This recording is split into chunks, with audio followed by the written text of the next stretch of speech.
छठ क्रिया का भी यहाँ आया है। छठ क्रिया है धोती बस्ती नेति। धोती बस्ती नेति त्राटक नोली कपाल भाती। अब कपाल भाती देखो, ये छठ क्रिया के अंदर आती है। माने कहता है योग उसी का शरीर उसी का शुद्ध स्वस्थ होता है जिसका पेट ठीक होता है, जिसके तीन दोष आयुर्वेद भी बोल रहा है। सम दोषा आयुर्वेद भी कहता है जिसके दोष सम हो जाते हैं, अर्थात जिसके कफ बैलेंस बनता है, वायु बैलेंस रहती है और पित्त बैलेंस रहता है। ये तीनों जिसको बैलेंस रहते हैं उसको सम दोष हो जाता है तो वो स्वस्थ रहता है। इन दोषों के आगे पीछे होने से ही रोग लगते हैं। अब वायु दोष बढ़ेगा तो कब्ज का रोग हो सकता है, और समस्या हो सकती है, सिर दर्द हो सकता है, हृदय घात हो सकता है, और जोड़ों का दर्द हो सकता है वायु के बढ़ने से। ऐसे ही पित्त के बढ़ने से, अग्नि के बढ़ने से त्वचा का कांति समाप्त हो सकती है, आँखों के ऊपर इसका प्रभाव जा सकता है। पित्त के बढ़ने से दांत खराब हो जाते हैं। तो पित्त के बढ़ने से बहुत सारी चीज़ें समस्या हो सकती है। पित्त के घटने से डाइजेशन में फर्क आता है, कब्ज का रोग हो जाता है। तो बढ़ना और घटना दोनों ही नुकसान देने वाला है, हानि करने वाला है। ऐसे ही कफ है, कफ के बढ़ने से आपको पता ही है क्या क्या समस्याएं होती हैं। मोटापा बढ़ जाता है, कफ का दोष जिसके अंदर होता है।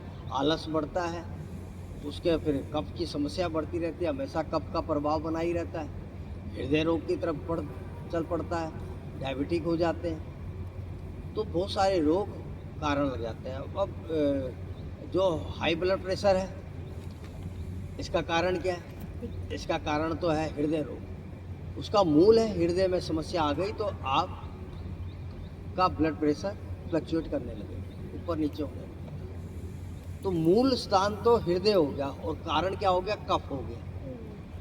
तो आप जैसे हृदय रोग से मुक्त होंगे, आपका अपने आप ब्लड प्रेशर हाई या लो अपना आप ठीक हो जाएगा। आपका हृदय ठीक होना चाहिए। हृदय हमारा ठीक हो गया तो ये ठीक हो जाएगा।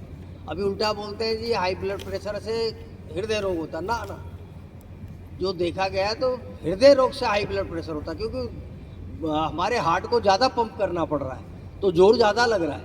कोलेस्ट्रॉल बढ़ने से हो जाता है। हाँ, कारण तो कुछ ना कुछ तो होता ही है। उसका कारण क्या हो गया? कोलेस्ट्रॉल का कारण भी ये ही है। अधिक भोजन करने के कारण हमारा जब ये कफ बढ़ता है तो वो रक्त में मिल जाता है। रक्त में मिलता है तो उसको गाढ़ा कर देता है, और यहाँ से पित्त भी आ जाता है।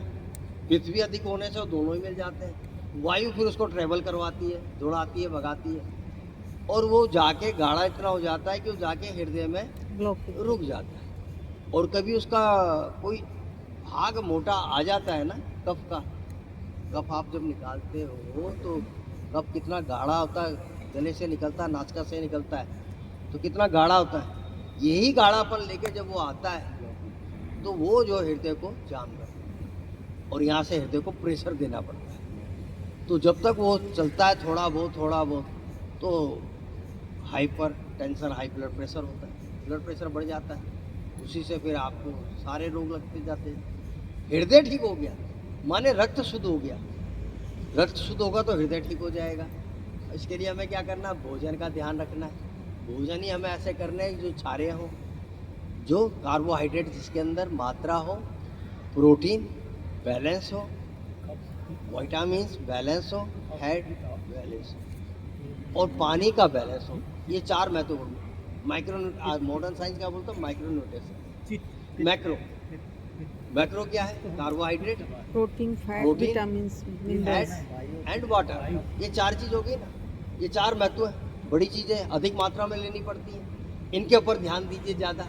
बाकी सूक्ष्म तो माइक्रो क्या है? आपको विटामिन्स, मिनरल्स, ये उसमें आ जाता है। तो आपको मॉडर्न साइंस के हिसाब से भी देख लेना है।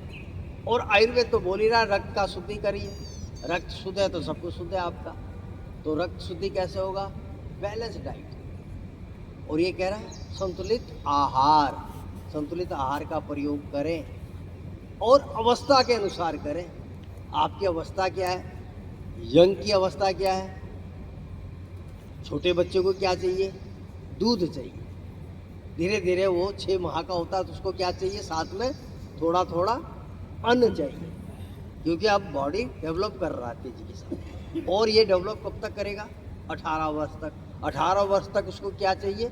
अन्न की मात्रा, उसको प्रोटीन अधिक चाहिए, फैट उसे अधिक चाहिए, इससे उसके शरीर की शक्ति बढ़े। तो एक मॉडर्न साइंस ने अभी अपने को करेक्ट किया है, जो कि 90 के दशक में 80 और 90 में उन्होंने बोला था कि ये फैट खाने से हृदय रोग होता है। एक मॉडर्न साइंस के सब डॉक्टर यही एडवाइस कर रहे थे, लेकिन अभी मॉडर्न साइंस उन्होंने अपने आप को करेक्ट कर लिया है 2000 के अंदर जाके, 2004-5 में जाके किया करेक्ट कि नहीं, फैट नहीं होने से ही समस्या उत्पन्न हो रही है, हड्डियों के रोग हो रहे हैं। आपका जो विटामिन डी एब्जॉर्ब होता है फैट के कारण, अगर आपके बॉडी के अंदर फैट नहीं है तो आपका विटामिन डी बनेगा ही नहीं और आपकी हड्डियाँ कमज़ोर हो जाएंगी। कुछ विटामिन एब्जॉर्ब होते हैं वाटर के साथ, सोल्यूबल है, और कुछ फैट के साथ है, घी के साथ। इसीलिए ऋषियों ने बोला घृत। अब आपका सब इसमें बात ये भी आ जाएगा, साथ में आपका पर्यावरण भी आ जाएगा। अब मैं आपको पर्यावरण का भी साथ में ही बता देता हूँ। जो ये बोला है, पर्यावरण संरक्षण एवं वृक्षारोपण का महत्व, ये जो बात हो रही है, ये इसमें पथ्य अपथ्य ये दोनों ही सब कुछ इसी में आ जाएगा। अभी आप सुनते रहिए, अनुलोम विलोम करते रहिए।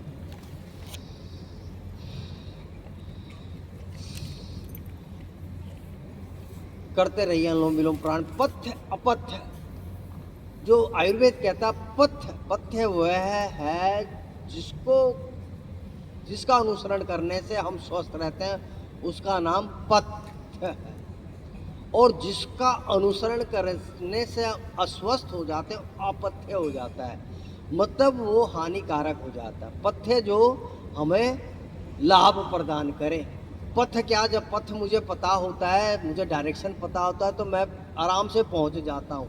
जब मुझे पता नहीं होता तो मैं घूम फिर के पहुंचता हूँ, अपना समय खराब करता हूँ। समय और शक्ति दोनों ही चीज़ मेरी खराब होती है। यही आयुर्वेद कहता है, पथ्य के अनुसार, अपनी प्रकृति के अनुसार यदि आप भोजन करेंगे तो आप स्वस्थ रहेंगे। आपके मशीन को ज़्यादा कार्य नहीं करना पड़ेगा। आपका मैकेनिज्म जो है डाइजेशन का, वो ज़्यादा प्रेशर में नहीं आएगा। आपने पथ्य का अनुसरण किया है, माने आपने वही भोजन किया जो आपको सूट करता है, उतनी मात्रा में किया जितनी मात्रा में आपको सूट करता है, और वैसे ही किया जो ऋतु अनुसार है। तो हित भुक, ऋत भुक, मित भुक। हित जो हितकारी भोजन है वो मैंने किया, ऋतु के अनुसार किया, और मित भुक माने जितनी आवश्यकता उतना ही किया। ये नहीं अच्छा बनाया तो मैं खाता ही चला गया, जहाँ एक की जरूरत थी मैंने 4 खा लिए, ऐसा मैंने गलत काम नहीं किया। तो मित भूख, जितनी मेरी भूख है मैंने उतना ही प्रयोग किया, ये पथ्य हो जाता है। तो पथ्य को भी अच्छी तरह से समझ लेना। समय अनुसार समय वही हो गया ना, समय अनुसार। तो ये ऋतु अनुसार, ऋतु वही होता है, समय को भी साथ में उसके साथ जुड़ा हुआ है। ऋतु के साथ तो समय अपना आप जुड़ा हुआ है, तो उसको गहन उसका आप अध्ययन करते हैं बातों का तो हमें पता चलता है। हित भुक, ऋत भुक, मित भुक। तो ऋतु के अनुसार अब ऋतु क्या है आजकल? अदान काल, ग्रीष्म काल। और यहाँ क्या लाभकारी क्या भोजन है इस ऋतु में? इसमें क्या है, जल की मात्रा कम हो जाती है, शरीर का बल क्षीण रहता है। आप सारे देखेंगे वनस्पति सब मुरझाई सी रहती है, कुमलाई सी रहती है। तो यही प्रभाव शरीर में पड़ता है, क्योंकि हमारा शरीर भी पंच तत्व से बना है, जिससे ये प्रकृति बनी है। वो प्रभाव हमारे शरीर पे भी पड़ता है, और हमारे शरीर का बल भी नीचे की स्थिति में रहता है, क्योंकि सूर्य की किरणें सीधे पड़ने से पृथ्वी का बल सूर्य खींच लेता है, पृथ्वी से जल की मात्रा को खींच लेता है। इसी भांति हमारे शरीर से भी जल की मात्रा को खींच लेता है, हमारे शरीर पे भी वही प्रभाव पड़ता है। इसलिए मैं बार बार जल की आवश्यकता पड़ती है, बार बार जल पीना पड़ता है। जल हम बार बार हमें पीना पड़ता है, पसीना आता है, पसीने से हमारे मिनरल्स निकलते रहते हैं। इसीलिए ग्रीष्म ऋतु के अंदर जलीय पदार्थों का प्रयोग प्रकृति क्या दे रही है? ऋत भुक, क्या दे रही है? आपको जलीय पदार्थ दे रही है, तरबूजा, खरबूजा, खीरा, ककड़ी और जितने फल हैं, आम इत्यादि रस से भरे हुए। कह रहा इसका प्रयोग करो, रसमय हो जाओ। बचना चाहते हो तो आदान काल से, इस सूर्य से, इस गर्मी से, तो आप ऐसा प्रयोग करो। आप इसको प्रयोग करेंगे जल वाले पदार्थ, तो आपके अंदर मिनरल्स की कमी नहीं होगी। अगर केवल प्लेन पानी पिएंगे तो आपके अंदर पसीने से मिनरल्स निकल जाएंगे और डिहाइड्रेशन की समस्या के साथ साथ कमज़ोरी बहुत ज़्यादा आ जाएगी। इसलिए कईयों को बहुत कमज़ोरी लगती है। ऐसे व्यक्ति को मिनरल्स किससे मिलेंगे? तरबूजा, खरबूजा, ककड़ी, खीरा, आम और जो हैं आजकल के ऋतु फल, उनका प्रयोग, ऋतु फल और ऋतु की सब्जियां अधिक मात्रा में खाना, जलीय पदार्थ, अन्न को कम कर देना। अन्न के अंदर क्या है? गुरुत्व, भारीपन है, वो पचेगा भी नहीं, परेशान भी करेगा और साथ में आपके अंदर मिनरल्स को अपग्रेड नहीं कर पाएगा।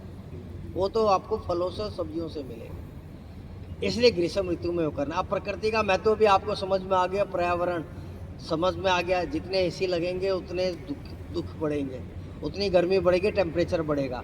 आपने तो अंदर घर का तो टेम्परेचर ठीक कर लिया, लेकिन वातावरण का टेम्परेचर तो खराब कर दिया। वातावरण के टेम्परेचर को तो बढ़ाने में कहीं ना कहीं एसी चलाने वाले बड़े दोषी हैं। सिर्फ एक गाड़ी थोड़ी है, कार ही थोड़ी दौड़ रही है, या फैक्ट्रियाँ थोड़ी है। फैक्ट्रियाँ तो पहले भी थी, लेकिन अब तो इतना टेम्परेचर बढ़ रहा है, उसका वो मुख्य कारण देखा गया है एसी है और रेफ्रिजरेटर। यही सबसे ज़्यादा गर्मी में चलते हैं और इसी कारण पर्यावरण। तो कहता पर्यावरण कैसे बचाओगे? यहाँ मैंने कैन उपनिषद की बात की थी। कहता माँ भगवती प्रकृति सारे प्राणियों के आधारभूता है। अब देखो सनातन ने कितना बड़ा शब्द दिया है। इस प्रकृति को क्या बोला? माँ भगवती प्रकृति। और हमने क्या किया? माता की मूर्तियां बना ली और मंदिर में सजा दी और वहीं जाके पूजा कर रहे हैं, भाई यही है माँ। जबकि सनातन कह रहा ना, ये प्रकृति माँ है हमारी, और माँ का सेवा करना, माँ का अनुसरण करना, सेवन व सेवा। माँ भगवती प्रकृति का सेवन व सेवा करना, पूजन, सेवन व पूजन करना। वहाँ शब्द है क्या है? सेवन व पूजन करना। किसका? माँ भगवती प्रकृति का।